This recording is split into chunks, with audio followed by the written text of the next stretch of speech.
আজ পদত্যাগ করতে পারেন দুই ছাত্র উপদেষ্টা মাহফুজ আলম ও আসিফ মাহমুদ সজীব ভুঁইয়া। দর্শক, সচিবালয়ে এই মুহূর্তে সংবাদ সম্মেলন করছেন স্থানীয় সরকার উপদেষ্টা আসিফ মাহমুদ সজীব ভুঁইয়া। সরাসরি চলে যাচ্ছে সেখানে। আমি নিজেও বলেছি যে উপদেষ্টা পদ থেকে নির্বাচন করা উচিত না, যদিও আইনগত কোনো বাধ্যবাধকতা এক্ষেত্রে আসলে নেই।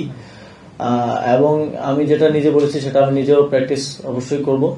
তবে এই বিষয়ে ফার্দার কোনো ইনফরমেশন দেওয়ার সুযোগ আমার নেই। এটা আমাদের মাননীয় প্রধান উপদেষ্টার দপ্তর থেকে আপনাদেরকে জানিয়ে দেওয়া হবে। সেটার জন্য একটু অপেক্ষা করতে হবে। আগে যে কালচারটা ছিল যে সবকিছু ধোঁয়াশা, আপনারা এসেছেন একটা ট্রান্সপারেন্ট ওয়েতে বিদায় নেওয়ার সুযোগ এসেছে। আপনি নিজে পদত্যাগ করবেন কিনা সেটা আপনার তো বলার ইখতিয়ার, আমাদের জানার অধিকারও আছে। আমি তো এখনো একটা সিস্টেমের মধ্যে আছি, তো আমাকে সিস্টেম ফলো করতে হয়। আমাকে যদি আমার উপর থেকে কোনো নির্দেশনা আছে সেটাকে আমার মেনে চলতে হয়। তো সেই জায়গা থেকে এই বিষয়ে আমি এখন আজকে কিছু বলতে পারছি না। এটা মাননীয় প্রধান উপদেষ্টার দপ্তর থেকে আপনাদেরকে জানিয়ে দেওয়া হবে। এই বিষয়টা আর লেখে না করি। আর কোনো প্রশ্ন থাকলে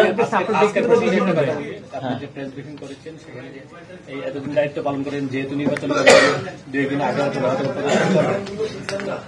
আপনি এতদিন দায়িত্ব পালনের ক্ষেত্রে উপদেষ্টা হিসেবে খুব গুরুত্বপূর্ণ সুখকর ঘটনা আর সবচেয়ে তিক্ত ঘটনা যেটা নিয়ে আপনি হয়তো বিদায় নেবেন, এরকম দিয়ে একটা অভিজ্ঞতা যদি করেন।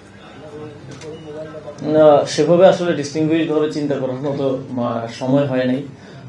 তবে এই দায়িত্বে থাকাকালীন অবশ্যই আওয়ামী লীগের বিদায় নেওয়ার পরে বাংলাদেশে বাক স্বাধীনতা পুনঃপ্রতিষ্ঠিত হয়েছে।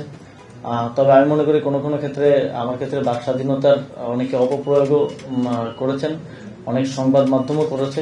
যদিও আমাদের জায়গা থেকে আমরা সেটা পরিষ্কার করার চেষ্টা করেছি। বাক স্বাধীনতা থাকবে এবং সেটার।